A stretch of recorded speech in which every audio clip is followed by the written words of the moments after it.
Je suis partisan d'une cyclicité courte.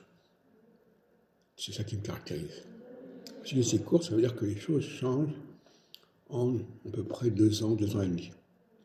Et que rien ne peut, aucun changement ne peut durer, ne peut se perpétuer au-delà de cette période-là de 840 jours, si on calcule bien. 840 jours étant le tiers de 7 ans. Et par conséquent, toute idée, par exemple, j'écoutais ce matin une émission dans l'Esprit public, on parlait du traité de Lisbonne qui n'avait pas respecté le référendum de 2005, etc. Mais rien n'est immuable.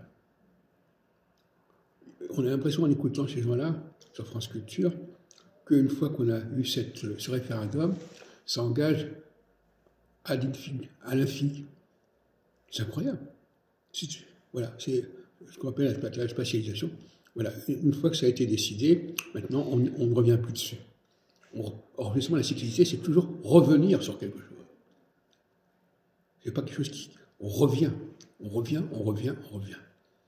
Et après, alors que ça revient, et forcément, quand on sait que les choses reviennent, on n'a pas peur de les laisser passer, puisqu'elles vont revenir. Quand quelqu'un croit que les choses ne reviennent pas, il ne veut pas lâcher de l'Est, parce qu'il pense que ça ne reviendra pas.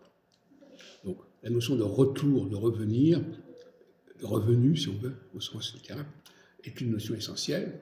Et on entend sur France Culture des propos du genre, oui, comment se fait-il qu'on ait voté contre le référendum en 2005 au référendum, on a voté contre la Constitution européenne, je ne sais pas quoi, et puis comment ça se fait qu'à Lisbonne, en 2007, on ait repris ces éléments qui avaient été rejetés.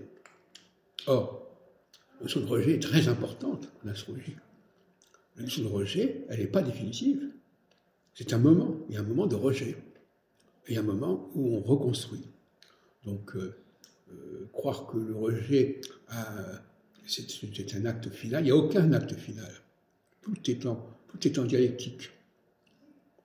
Tout ce qu'on fait est voué à être remplacé, à être substitué, mais de façon cyclique. Ce qui se substitue est lui-même substitué. Ce qui remplace est lui-même remplacé. Et donc, le niveau de discussion sur des choses qui se sont établies à un moment donné et qui doivent rester indéfiniment, je trouve ça assez lamentable, très franchement.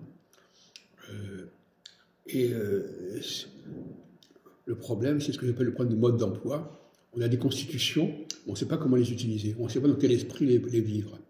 Et là, par exemple, les gens plaquent sur la Constitution des modèles de pensée qui n'ont rien à voir avec la Constitution. Parce que la Constitution, elle est elle-même porteuse d'une cyclicité.